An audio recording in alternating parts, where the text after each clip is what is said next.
I'm Jack Haftel, and these are this week's top stories. The Supreme Court ruled this week that states have the right to ban transgender girls from competing in women's sports. It's a massive victory for conservative politicians who are famously passionate about young girls' sports. Supreme Court Justice Amy Coney Barrett voted to eliminate temporary protected status for hundreds of thousands of Haitian migrants. The decision is expected to make family dinner pretty awkward, considering 2 of her kids are from Haiti. In another ruling this week, the Supreme Court voted 7-2 in favor of blocking thousands of lawsuits against the pesticide Roundup. It's official, pesticides now have more rights than people. After releasing a Catholic nun arrested by ICE agents, an ICE spokesman apologized for the error, explaining that it was all a misunderstanding. You see, they thought her habit was a hijab. In sports news, British World Cup fans visiting the States are complaining that they can't find a good cup of tea anywhere they go. Evidently, they haven't checked the bottom of Boston Harbor. In major World Cup news, FIFA suspended the controversial red card on U.S. star striker Flo Balogun after Donald Trump reportedly called to contest it. And you know what? If this is true, FIFA has lost all of its credibility. This weekend, Taylor Swift and Travis Kelce tied the knot at Madison Square Garden. Pop culture experts say it's a historical spectacle, while Travis Kelce asked, "What's a spectacle?"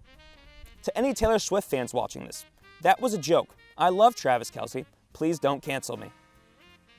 A Florida County Commission candidate arrested for beating his girlfriend vowed to continue his campaign, stating, "This will not define me." He prefers to be defined by his favorite hobby, which is coincidentally domestic violence. During his appearance on The View, J.D. Vance apologized for his childless cat lady's remark, calling it the dumbest thing he has ever said. Vance explained that he deeply regrets the insult because it turns out that women actually have the right to vote. White House officials deleted photos of the Great America State Fair after the poor attendance. Trump later defended the low turnout, explaining that millions of people wanted to come, but they couldn't because they don't exist. After Confederate flags were found inside the Great America State Fair, Mount Olive Pickle Company pulled out of the fair. If only Fred Trump pulled out his pickle 80 years ago.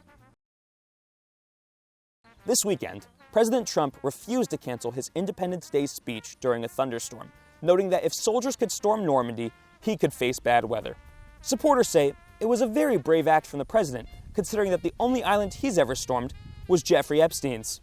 The Department of Justice defended its decision to withhold millions of documents related to Jeffrey Epstein, explaining that it is crucial to protect the privacy of very powerful pedophiles.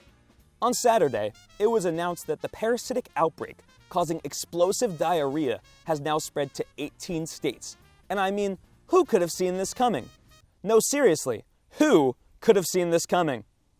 On Thursday, Pope Leo officially excommunicated the leadership of the ultra-conservative group SSPX, which means they are no longer members of the church, and John Wick is now coming for them. In Maine, a man used his pickup truck to rescue a helpless moose calf being attacked by a giant black bear. The man said he didn't think twice, while the bear said, "What the fuck, man? That was my dinner."